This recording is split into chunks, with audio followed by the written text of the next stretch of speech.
Bom dia, pessoal, tudo bem? Resolvi fazer uma aula assíncrona na quarta-feira, pelo simples fato de a gente ter conversado bastante semana passada, né? Eu acho que a gente foi alinhando ali a segunda avaliação, vocês fizeram as correções das apresentações, eu espero que com isso também tenham aprendido um pouco mais sobre os outros sistemas que vocês acabaram não pesquisando tão adentro como o sistema ficou escolhido por vocês. A gente também escolheu, vocês no caso, né, escolheram uma melhor apresentação, que ficou com a Daphne. A Daphne já vai nos próximos dias receber aí o brinde dela. E a partir daí, a gente já tinha como proposta, desde a aula passada, que vocês fizessem a leitura do material sobre tipos de estudos epidemiológicos. Eu entrei no relatório de acesso do SIGA aqui, e 75% da turma nem sequer acessou esse material. Então, se nem sequer acessou, muito provavelmente a ampla maioria nem sequer o leu. Então, eu não vou já abordar nessa aula, até porque vocês precisam ter uma leitura prévia sobre o tema, para que eu não fique falando sobre o conteúdo sem vocês terem uma noção mínima do que a gente está tratando. Então, a partir disso, através dessas premissas, a aula do dia 7, então, tem como base esses pontos aqui. A leitura do capítulo 3, que trata sobre tipos de estudos epidemiológicos. Eu deixei um vídeo do professor Mauro Henrique, que apesar de ele ser do curso de odontologia da Universidade Federal de Minas Gerais, ele faz uma síntese, ele faz um resumido desse mesmo capítulo do livro. Então, quem lê e ficar com um pouco de dificuldade de algum entendimento, assista ao vídeo também, que vai conseguir associar algumas questões e alguns exemplos que ele traz ali, com base no material. Não recomendo que só vejam o vídeo, leiam o material primeiro, porque o material é mais importante, e ali já é um resumo do material. Então, a partir depois dessa leitura e de assistir esse vídeo, eu deixei um pequeno questionário ali para vocês, são 4 questões, e eu acredito que essas 4 questões já possam dar uma fixação de conteúdo para vocês, para que a gente possa na próxima aula debater, e eu propor a atividade avaliativa número 3, tá? Na próxima aula a gente já vai ter a proposta da atividade avaliativa número 3. No questionário em si, que ele é bem simples, são 4 questões, 3 retiradas do próprio material, tá?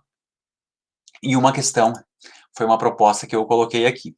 O que diz essas questões? Então, a primeira questão fala ali, quais são as aplicações, né, quais são as principais aplicações e desvantagens dos principais delineamentos epidemiológicos? O que é um delineamento epidemiológico? Vocês vão ler no material, vai estar lá também. Já no começo ele aborda isso, né, tipos de delineamentos, as questões e diferenças entre estudos observacionais e estudos experimentais. Tem uma tabela que explica um pouco sobre isso. Então, é bem interessante vocês estarem realizando essa leitura. A partir daí, de fazer esses apontamentos, surgem outras questões, tá? A segunda questão diz o seguinte, quais são os principais tipos de erros sistemáticos, tá? Não existem só erros sistemáticos, mas ela pergunta quais são os principais tipos de erros sistemáticos em estudos epidemiológicos e como seus efeitos podem ser reduzidos. E aí vocês vão entender o que são erros sistemáticos, e vão estar explicando como que a gente pode reduzir esses erros, tá? A terceira questão também trata de um outro tipo de erro que podem aparecer nos estudos, que são os erros aleatórios, tá? Então, a mesma pergunta, o que são erros aleatórios e como que eles podem ser reduzidos dentro dos estudos epidemiológicos. Óbvio, né, pessoal? Primeiro vocês vão ter que ver quais são esses tipos de estudos epidemiológicos, e tem a tabela 3.1 que já mostra bem certinho aqui os estudos observacionais, os estudos experimentais, né, dentro dos estudos observacionais, estudos descritivos, analíticos, ecológicos, transversais, de caso e controle, de coorte, e tem alguns que têm alguns nomes alternativos, e os estudos experimentais também, e basicamente, qual é a principal unidade de estudo desse tipo de estudo epidemiológico, tá? Então, vocês entenderem um pouquinho de cada um, para que serve em cada caso, você já tem uma metodologia a ser aplicada quando for fazer algum tipo de estudo. Eu vou fazer um estudo de acompanhamento de determinados indivíduos ao longo da vida deles. Qual que é o método, qual que é o tipo de estudo que é utilizado? Eu vou fazer um estudo passado, eu vou pegar indivíduos que possuem determinada doença e vou fazer um estudo regressivo. Qual que é o tipo de estudo que atua dessa forma, né? Qual que é o tipo de estudo que trabalha caso e controle, né? Que aplica determinadas variáveis a um e placebo em outros, ou um estudo diferente em outros casos. Os estudos randomizados, o que é randomizado, né? O que é aleatório nesse caso?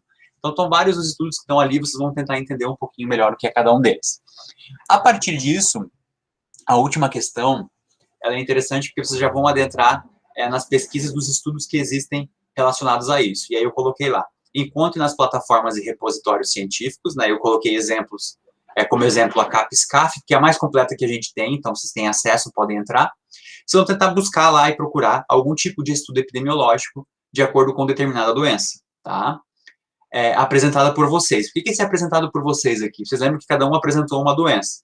Então já fica mais interessante vocês acharem um estudo daquela doença, que vocês já conseguem associar a parte clínica, né, e investigativa, que vocês fizeram a apresentação do patógeno em si, com um estudo epidemiológico sobre esse tema. E aí eu coloquei o exemplo da Zika, que é o exemplo que eu vou mostrar aqui. E vocês vão resumir quais são as abordagens do estudo. Então, vocês vão dizer o que está contido naquele estudo epidemiológico. Quem não achar da sua doença, pode pesquisar de outra, tá? Mas para todas elas vai ter, sempre tem, né? Ainda mais que vocês abordaram doenças infecciosas, sempre vai ter algum tipo de estudo relacionado a isso, então vocês vão encontrar. E aí eu dei o exemplo ali, né? Eu coloquei da Zika, tá? Então, como que eu vou fazer a busca? Lá no periódico CAPES, vocês já viram isso aqui inúmeras vezes, eu vou buscar por assunto, posso fazer uma busca avançada, né? Mas aqui eu só vou colocar Zika, tá? Um termo bem introdutório, só para vocês entenderem. E só com o nome do patógeno, né, ou o nome do que ele causa, a gente já consegue encontrar algumas definições, tá? Aqui, colocando só Zika, ele vai aparecer definições específicas, né, em outros idiomas. Então, eu vou colocar aqui, ó, Zika epidemia, só para ver se já muda a busca. Claro que lá em busca avançada, se eu diferenciasse os tópicos, ficaria mais fácil, né? E aí o primeiro artigo que aparece, ele fala, ó, síndrome congênita do vírus Zika, perfil sociodemográfico das mães. Aí vem aquela questão, a epidemiologia trabalha com perfil sociodemográfico? Sim. Então esse é um estudo que pode se encaixar, e aí eu preciso identificar que tipo de estudo que é esse. Né? E aí tem vários, vocês vão pesquisando, vocês vão achando, eu quero achar um estudo diretamente descritivo, tá? Então, Zika, descritivo. Ele já vai fazer a busca, ver se ele encontra nas palavras-chave ali, e a gente já acha um aqui, ó, microcefalia no Piauí, Brasil, um estudo descritivo durante a epidemia do Zika vírus. Então, eu já tenho um aqui, tem outros, né, vocês vão encontrar vários aqui, e as definições do que é esse estudo, e aí vocês vão vendo, vão fazendo as buscas e vão identificando, e vão fazer um resumo. Por exemplo, eu achei aqui esse de estudo descritivo, então eu vou ler esse texto, né, vou identificar sobre o que ele se trata, qual que é o período, vou fazer um resumo dele, em português, obviamente, fica mais fácil. Ele está aqui, ó, né, um estudo descritivo durante a epidemia de Zika vírus lá em 2015 e 2016, ele tem um resumo, ele fala qual foi o método, ó, estudo descritivo com dados dos nascidos vivos no período de 2015 e 2016, quais foram os resultados encontrados, quais foram as conclusões desse estudo, e ele tem essas informações aqui, e vocês vão começar a entender como funcionam esses estudos, né, e como eles são realizados. Tá bom, pessoal? Essas são as 4 questões para a gente iniciar, e aí na próxima aula a gente faz uma aula síncrona, onde eu vou reforçar esse conteúdo do material, vou tirar dúvidas e vou propor a terceira avaliação, que vai ser uma avaliação bem legal, vai ser um material gráfico, cada um de vocês vai pegar um artigo específico e vai transformar ele numa apresentação gráfica, ou seja, um material gráfico, um infográfico, com todas as informações contidas nesse artigo, dizendo qual foi o método, qual que é o tipo de estudo epidemiológico contido nele, e assim por diante. Tá bom? Ficam essas questões aí, vocês têm tempo aí disponível da aula de amanhã para estar fazendo, não é preciso utilizar nenhum outro tempo fora do horário de aula para realizar essas atividades, tanto a leitura quanto a elaboração das atividades, quanto a busca do artigo, dão menos prazo do que o horário de aula, então não tem desculpa para não fazer, tá bom? A gente vai conversando, eu fico aí no grupo à disposição, quem tiver alguma dúvida é só me chamar, e a gente continua aí nosso desafio da nossa unidade. Até mais. Boa semana para todo mundo e vamos conversando.